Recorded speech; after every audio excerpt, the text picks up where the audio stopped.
Good morning students, record sir की class में आपका स्वागत है। आज के इस वीडियो में हम जानेंगे डू एस डायरेक्टेड। कुछ सेंटेंसेस दिए गए हैं, उनके सामने उस सेंटेंस का क्या करना है, इसके संबंध में कुछ डायरेक्शंस दिए गए हैं। उसी डायरेक्शंस के हिसाब से हम सेंटेंस को कन्वर्ट करना सीखेंगे। आइए देखते हैं कौन कौन से सेंटेंस हमें यहाँ पर दिए गए हैं। तो क्वेश्चन लिखा हुआ है डू एस डायरेक्टेड, निर्देशानुसार कीजिए। First sentence, Ram is running very fast, change it into past continuous. जो सेंटेंस दिया गया है Ram is running very fast, इसे हमें पास्ट कंटिन्यूअस में बदलना है। They are writing a letter, make a negative sentence. Sentence है they are writing a letter, इसे हमें नेगेटिव सेंटेंस बना देना है। As soon as the sun rises, the darkness disappears।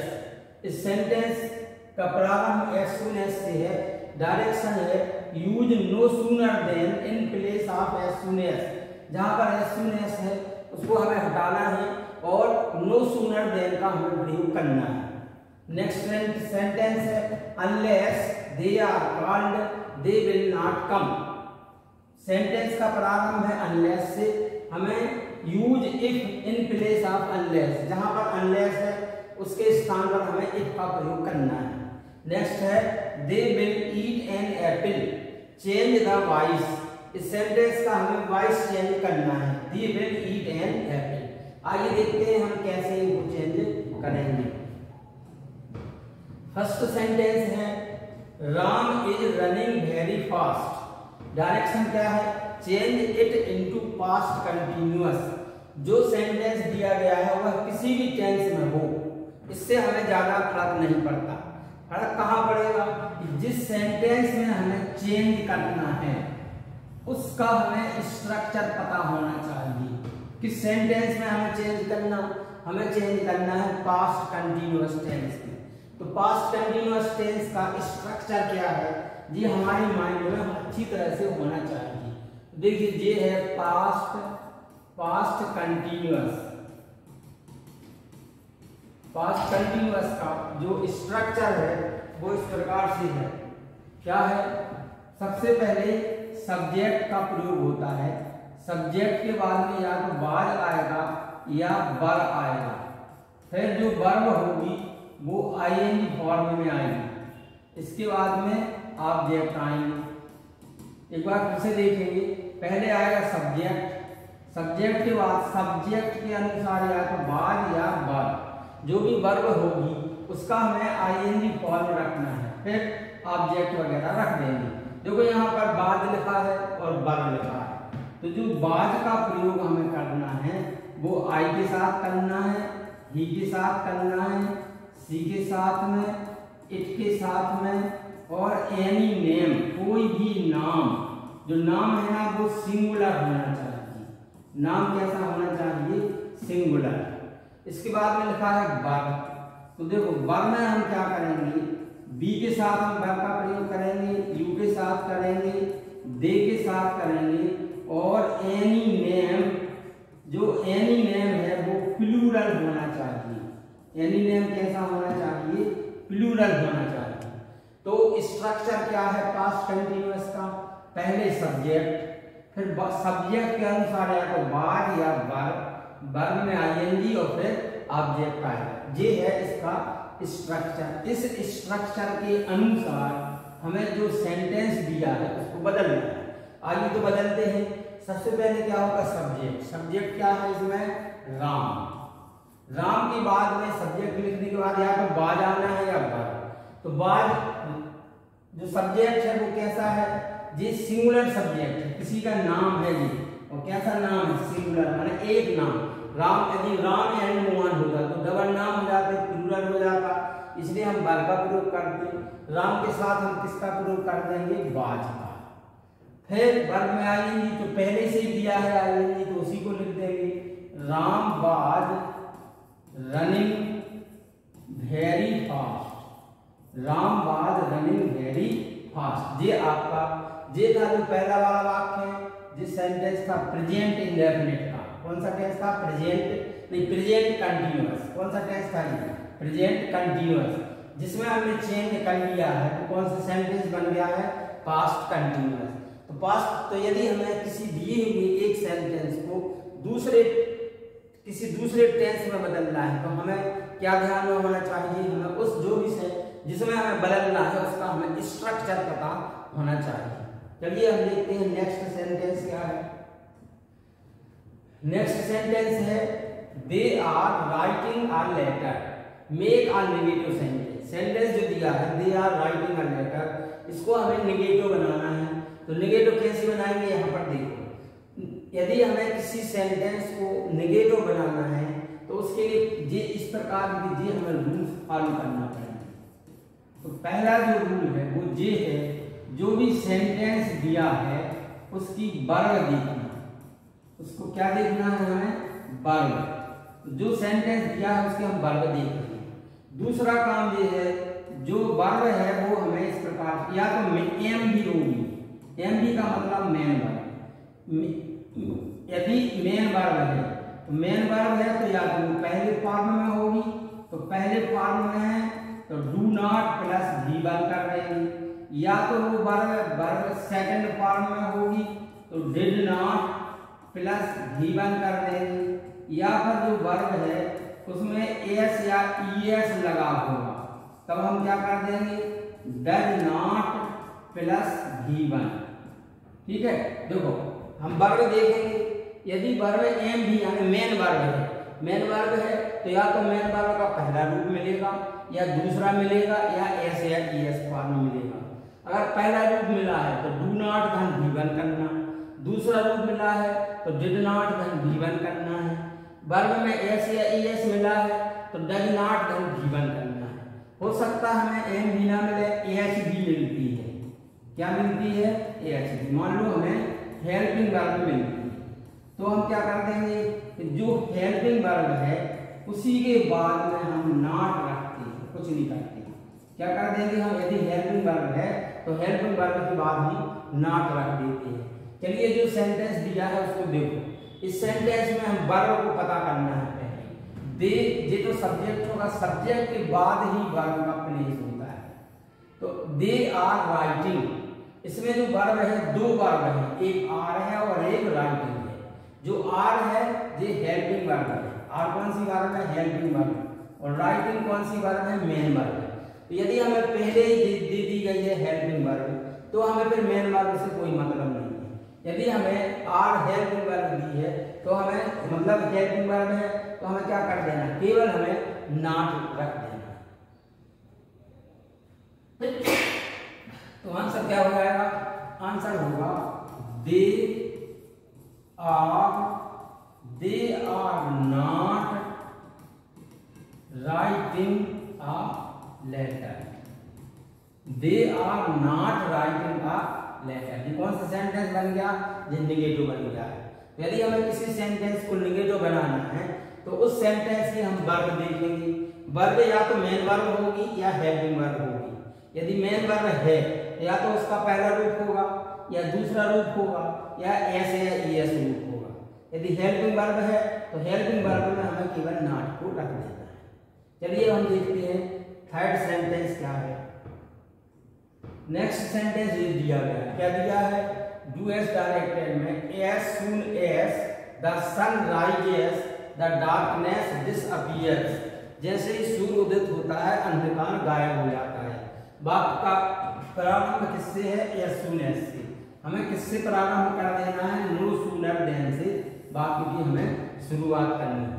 तो देखो जब हम एज सून एज के वाक्य को नो सूनर देन में बदलते हैं तो उसके कुछ नियम हैं, उनको हम देख लेते हैं। पहला नियम ये कहता है जहां पर एज सून एज है, क्या है? एज सून, जहां पर एज सून एज है, एज सून एज, इसको हटा करके वहां पर आपको नो सूनर करना है। क्या कर देना है? एज सून एज को हटाइए और नो सूनर कर दीजिए, पहला काम। दूसरा काम ये है वाक्य की मेन वर्ब, एम बी का मतलब मेन वर्ब के अनुसार, या मेन वर्ब ना होके यहाँ पर अपन यदि मेन वर्ब ना लिखें तो वाक्य की वर्ब के अनुसार, वाक्य की किसके अनुसार, वर्ब के अनुसार। अब वर्ब हमें दो मिलेंगी, या तो हेल्पिंग वर्ब मिलेगी या मेन वर्ब मिलेगी। वाक्य की वर्ब के अनुसार हम क्या करते हैं, वाक्य की वर्ब के अनुसार या तो हम रखेंगे, क्या रखेंगे, डू। डू कब रखेंगे, जब मेन वर्ब का फर्स्ट फॉर्म है, या रखेंगे हम डज। डज कब रखेंगे, वर्ब में एस या ईएस है, या फिर हम रख देंगे डिड। कब रख देंगे, जब वर्ब का सेकंड फॉर्म है। ठीक है, तो वर्ब का फर्स्ट फॉर्म है तो डू रखना, एस या ईएस है तो डज रखना, सेकंड फॉर्म है तो क्या रख देंगे हम डिड। ये दो काम करना। तीसरा वाला काम ये है, जो वाक्य है ना, वाक्य का सब्जेक्ट रखना। वाक्य का ध्यान देंगे, यदि बाई चांस हमें यहाँ पर मेन वर्ब नहीं मिलती, क्या ही मिलती है, मेन वर्ब हमें यदि नहीं मिलती है तो हमें हेल्पिंग वर्ब मिलेगी। देखो जे मेन वर्ब मिलने की कंडीशन में है। अगर हमें पहला रूप मिला तो हमें डू रखना है, एस ए ईएस मिला तो डज रखना है, V2 मिला है तो डेड रखना है। बाई चांस हमें हेल्पिंग वर्ब मिलती है तो हमें उसी हेल्पिंग वर्ब को रख देना है, तो उसी हेल्पिंग वर्ब को रखते हैं। क्या करते हैं, उसी हेल्पिंग वर्ब को रखते हैं। ठीक है, अब देखो यहाँ इतना काम करते। अब एक और बात है ध्यान रखने, जो मेन वर्ब यदि मिलती है तो हमने डू रख दिया, तो फिर बात जो वर्ब है ना, डू रखने पर तो V1 में रहेगी। यदि हमने डज रख दिया तो जो वर्ब में एस लगा होगा वो बाद में V1 में चेंज हो जाएगा। जो सेकंड रूप है वो भी V1 में चेंज हो जाएगा। यदि हेल्पिंग वर्ब है तो फिर कुछ नहीं होगा, हेल्पिंग वर्ब बस आगे आ जाएगा। अब देखो इसमें जहां पर एस सुन एस लिखा है और फिर एक और नियम बचेगा, का क्या बचेगा, वो ये नियम बचेगा जहां पर कामा लगा है वहां पर हमें देन रख देना। कामा के स्थान पर क्या रखना है, हमें देन। अब एक बार तक समझो इसको, एस सुन एस जहां लिखा था वहां पर क्या आ गया है, वहां आ गया है नो सूनर। फिर वाक्य को देखो, वाक्य में हम क्या देख रहे हैं, जो वर्ब है वर्ब में एस लगा है, वर्ब में क्या लगा है, एस। वर्ब में एस या एस लगा तो क्या रखना हमें, डज। फिर एस या एस को हटा के वाक्य का कौन सा फॉर्म कर देना है हमें, फर्स्ट फॉर्म। तो नो सूनर, फिर आ जाएगा यहाँ पर does. Does the sun rise था, वो बन गया है राइज, क्योंकि हमें V1 कर देना। डज रखने के बाद V1 करना। ये है कामा, कामा के स्थान पर रखना है हमें देन, और कुछ नहीं करना। Then the darkness, then the darkness disappears, then the darkness disappears. एक बार फिर से समझो, सबसे पहले हमें क्या करना है, एस सुन एस को हटाना है और नो सूनर करना है। फिर हमें वाक्य की वर्ब के अनुसार, या तो हमें मेन वर्ब मिलेगी, यदि हमें मेन वर्ब मिल रही तो और पहला रूप मिल रहा तो डू रख देना, एस या एस मिल रहा तो डज रख देना। फिर बाद में एस या एस हटा के वर्ब का फर्स्ट फॉर्म आएगा। यदि हमें वर्ब का सेकंड फॉर्म मिल रहा तो डिड रखेंगे, और बाद में जो सेकंड फॉर्म है वो फर्स्ट फॉर्म में बदल जाएगी। बाई चांस हमें मेन वर्ब नहीं मिलती, हेल्पिंग वर्ब मिल रही है, तो हमें क्या करना, हमें उसी हेल्पिंग वर्ब को रख देना है। मेन वर्ब है तो जी करना, do does did, helping verb है तो उसी हेल्पिंग वर्ब को रखना। एक नियम क्या है, यहाँ कामा है वहां देन रख देना। तो इस सेंटेंस को देखो, एस सुन एस के यहाँ पर आ गया है नो सूनर। इस वाक्य में हमें राइट एस जी है वर्ब, इसमें एस लगा है तो यहाँ पर आ गया है डज। फिर जो सब्जेक्ट आ गया है द सन, फिर एस हट गया डज रखने के कारण, तो राइट बन गया। कामा के स्थान पर आ गया है देन। तो इस हिसाब से हमने as soon as, the sun rises, the darkness disappears, इसको हमने नो सूनर में बदल दिया है। No sooner does the sun rise, then the darkness disappears. चलिए हम नेक्स्ट सेंटेंस देख लेते हैं। नेक्स्ट सेंटेंस है unless they are called they will not come. इसमें हमें जहां पर अनलेस है उसको हटा करके किसका प्रयोग करना है, इफ का प्रयोग कर देना है। तो देखो इसके भी अपने रूल्स हैं, रूल्स को हम पहले देख लेते हैं। पहला रूल क्या है, पहला रूल ये है कि जहां पर अनलेस लिखा है अनलेस को हटाइए आप और इफ रख दीजिए। क्या काम है? अनलेस को हटाना और इफ रख देना। दूसरा वाला काम ये है, जो वाक्य का सब्जेक्ट है, वाक्य का सब्जेक्ट है उसी को रखते हैं। दूसरा काम ये अनलेस के स्थान पर इफ रखना, वाक्य का सब्जेक्ट रख देना। तीसरा काम ये है, तीसरे काम में हमें यदि मेन वर्ब है, तीसरे काम में क्या है? मेन वर्ब है और V1 है तो हमें रखना है, तो हमें क्या कर देना है? डू नॉट करना। तो क्या करना? Do not plus V1। यदि वर्ब का सेकंड फॉर्म है तब हम क्या कर देंगे? Did not plus V1। यदि वर्ब में एस या ईएस है तब हमें क्या कर देना है? तब हमें डज नॉट प्लस V1 करना है। ये मेन वर्ब की कंडीशन में है। तो पहले हम अनलेस के यहाँ पर रखेंगे, फिर वाक्य का जो सब्जेक्ट होगा उसको रख देंगे। फिर यदि हमें मेन वर्ब मिलती है और मेन वर्ब का पहला रूप है तो डू नॉट धन V1 करना। मेन वर्ब का सेकंड रूप है तो डिड नॉट प्लस V1 करना। मेन वर्ब में एस या ईएस है तब डज नॉट प्लस V1 करना है। अब यदि हमें मेन वर्ब ना मिलती, हेल्पिंग वर्ब मिलती है तब क्या करेंगे? यदि हमें हेल्पिंग वर्ब मिल रही है तो जो हेल्पिंग वर्ब है उसी के बाद हम केवल नॉट रख देते हैं। हेल्पिंग वर्ब के बाद हम क्या रखेंगे? नॉट। जो हमें वाक्य दिया है उसको देखो। इसमें हमें अनलेस के यहाँ पर आ गया है इफ, अनलेस के यहाँ पर क्या आ गया? इफ आ गया। फिर वाक्य का सब्जेक्ट क्या है? दे, इसको रख दिया। अब क्या कहता है सेंटेंस? इसमें जो आर है और काल, दो वर्ब है, एक आर और दूसरी काल। आर हेल्पिंग वर्ब है और जे मेन वर्ब है। क्योंकि पहले ही हेल्पिंग वर्ब दी गई है तो जे वाला नियम फॉलो होगा। हेल्पिंग वर्ब है तो नॉट बस लगाना। If they are not called, if they are not called और दे विल नॉट कम, ये बन गया sentence. Unless they are called they will not come. If में कैसे बदला? अनलेस के यहाँ पर इफ आ गया, सब्जेक्ट आ गया दे, हेल्पिंग वर्ब थी तो हेल्पिंग वर्ब के बाद नॉट लगा दिया। If they are not called they will not कम।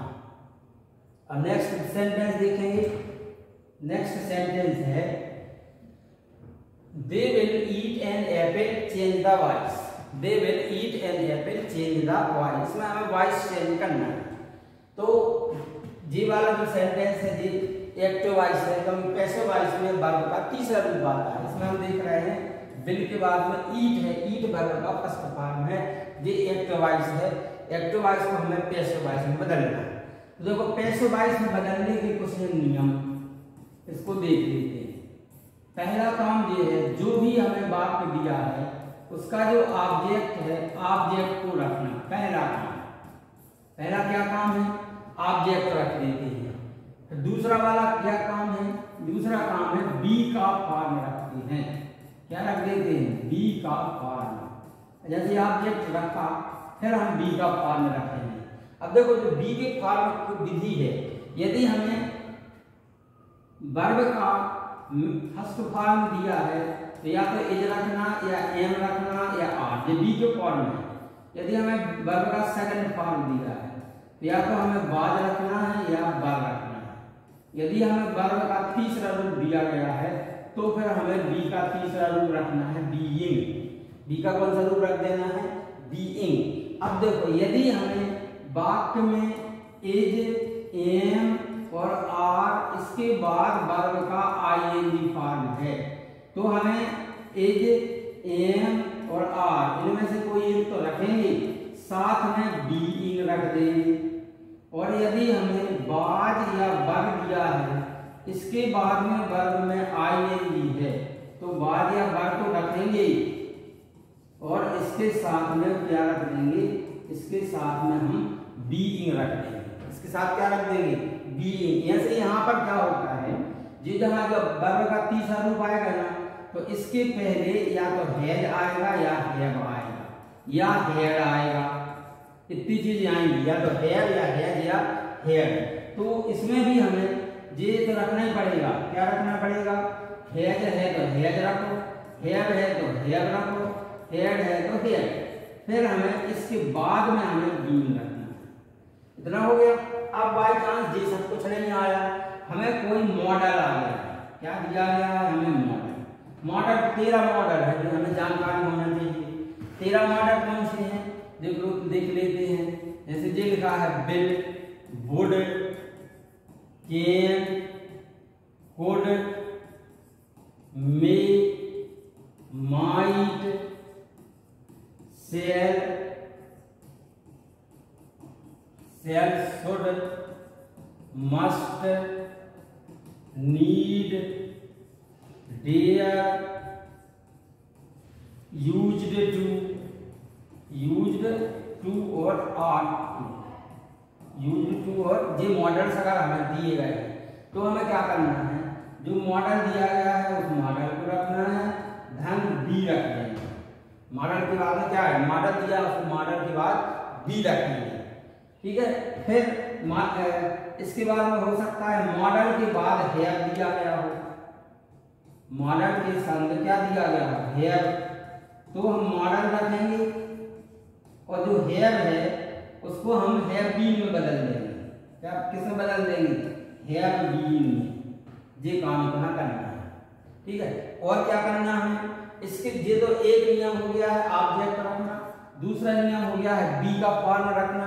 तो बी के इतने फॉर्म है, AJMR कब रखना, जब गर्भ का फर्स्ट फॉर्म है, बार बार कब रखना, जब सेकंड फॉर्म है, हेड है और हेड के बाद बीन कब रखना, जब जे दिया गया है, AJMR बीन कब रखना, जब AJMR गर्भ का ING फॉर्म है, बार बार बीन कब रखना, जब बार बार VING दिया गया है, मॉडल के बाद बी कब रखना, जब मॉडल है, मॉडल के साथ अगर हैव है तो मॉडल लिखेंगे फिर हैव बीन रख देंगे।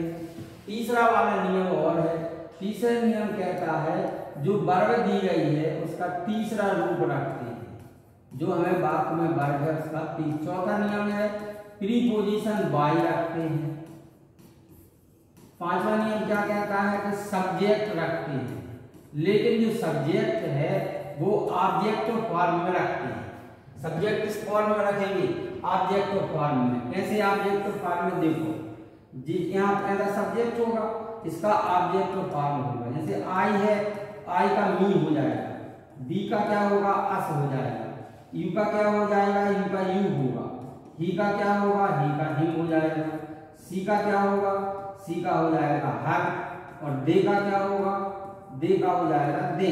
कोई नाम है ना तो नाम नहीं बदलेगा, इट नहीं बदलेगा, तो इस प्रकार से इनको हम बदल देंगे। 5 नियम है तो लिखे। अब इसको बदलो आपसे, दे विल ईट एन एप्पल। सबसे पहला काम क्या है, ऑब्जेक्ट रखना। ऑब्जेक्ट है एन एप्पल, ऑब्जेक्ट क्या है एन। अब हमें बी का रूप रखना है, तो बी का रूप रखने के लिए देखो इसमें दिया क्या है, क्या वर्ब का फर्स्ट फॉर्म है, क्या सेकंड फॉर्म है, क्या है। इसमें हमें बिल है, बिल है मॉडल, बिल क्या है, बिल मॉडल है, मतलब हमें जे दिया गया है, तो हम क्या करेंगे मॉडल के बाद बी रख देंगे। तो an apple will be, be का फॉर्म हो गया। तीसरा नियम कहता है जो वर्ब है उसका तीसरा रूप रखो। ईट है वर्ब, ईट का तीसरा रूप हो गया है ईटन।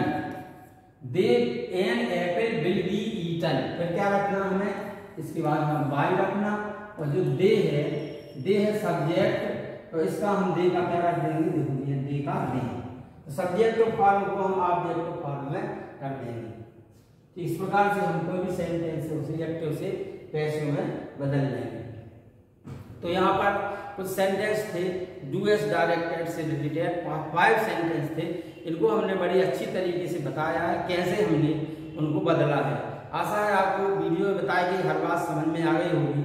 यदि आपको समझ में आ गई है, वीडियो अच्छा लगा हो तो वीडियो को लाइक कर दीजिए, अपने फ्रेंड्स को, रिलेटिव्स को इसको शेयर भी करिए, और कमेंट यदि आपकी इच्छा हो अच्छा है वीडियो या बुरा तो हमें वीडियो पर कमेंट्स भी कर दीजिए। कमेंट्स करने से, लाइक करने से क्या है, एक प्रकार की प्रेरणा मिलती है, वीडियो में हमें कमियां पता चलती हैं। इसलिए आप सभी लाइक कमेंट्स जरूर करें। वीडियो देखने के लिए बहुत बहुत धन्यवाद।